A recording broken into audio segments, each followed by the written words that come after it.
ஸல்லல்லாஹு அலைஹி வஸல்லம் அவர்கள் நபி சொன்ன அந்த வாழ்க்கையை வாழ்வதுதான் இஸ்லாமிய உம்மத்திற்கு முதன்மையான கடமையாக இருக்கிறது.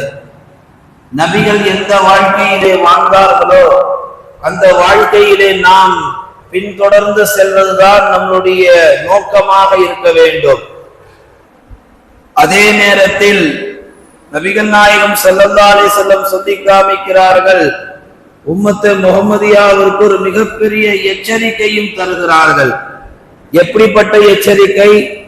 நபி சொல்லாத எந்த சொல்லும், நபி செய்திராத எந்த செயலும், நபி காட்டித்தராத எந்த வடிவமும், மொத்தத்தில் நபிகள் நாயகம் தடுத்ததை இந்த உம்மத்திற்கு சந்தோஷம் தரக்கூடியதாக இருந்தாலும் அதை புறம் தள்ள வேண்டும் என்பதுதான் முஸ்லிம்களுடைய அடிப்படை கொள்கையாக இருக்க வேண்டும்.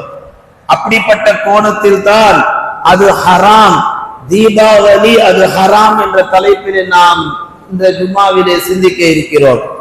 அன்பார்ந்தவர்களே, தீபாவளி ஹராம் என்ற இந்த தலைப்பில் முஸ்லிம் சமூகத்திலே சில முஸ்லிம்கள் தீனை புரிந்து கொள்ளாத, ஷரியத்தை விளங்கி கொள்ளாத, மார்க்கத்தை என்னவென்றே தெரியாத ஏதோ ஒரு வாழ்க்கை வாழ்ந்து கொண்டிருக்கக்கூடிய ஒரு சில முஸ்லிம்களால் இந்த தீபாவளியை தலை தூக்கி கொண்டாடக்கூடிய ஒரு அவல நிலையை முஸ்லிம் சமூகத்தால் இன்றைக்கு அவலமாக பார்க்கப்படுகிறது.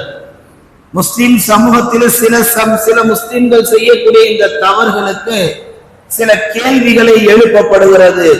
யார் யாரெல்லாம் இந்த இஸ்லாமிய உம்மத்திலே தடை செய்யப்பட்ட பண்டிகைகளை எல்லாம் ஆகுமாக்கப்பட்டது, அனுமதிக்கப்பட்டது என்ற கோணத்தில் அதை கொண்டாடுவார்களோ அவர்களை பார்த்து இஸ்லாம் சில கேள்விகளை எழுப்புகிறது.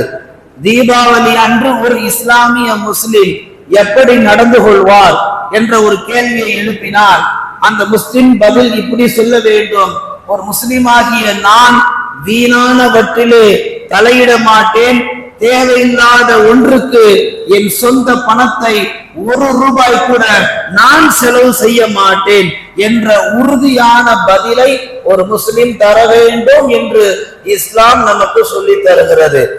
அதே ஒரு சில இஸ்லாமியர்கள் தீபாவளியை தங்கள் பண்டிகை என்று கொண்டாடக்கூடியவர்களுக்கு இஸ்லாம் கேட்கக்கூடிய இரண்டாவது கேள்வி: ஒரு இஸ்லாமிய முஸ்லிம் தீபாவளி அன்றுக்கு எப்படி இருக்க வேண்டும்?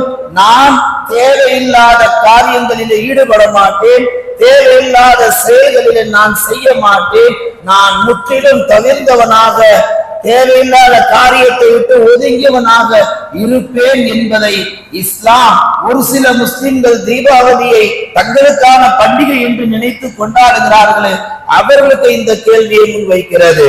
இன்னும் இஸ்லாம் இந்த மார்க்கத்தில் சில முஸ்லிம்கள் செய்யக்கூடிய சில தவறுகளுக்காக, சில தவறுகள் கொண்டாடக்கூடிய அந்த முஸ்லிம் சமூகத்தில் சில முஸ்லிம்கள் பண்டிகையை தங்களுக்கு என்று நினைத்து கொண்டாடக்கூடியவருக்கு இஸ்லாம் கேட்கக்கூடிய அடுத்த கேள்வி: ஒரு இஸ்லாமிய முஸ்லிம்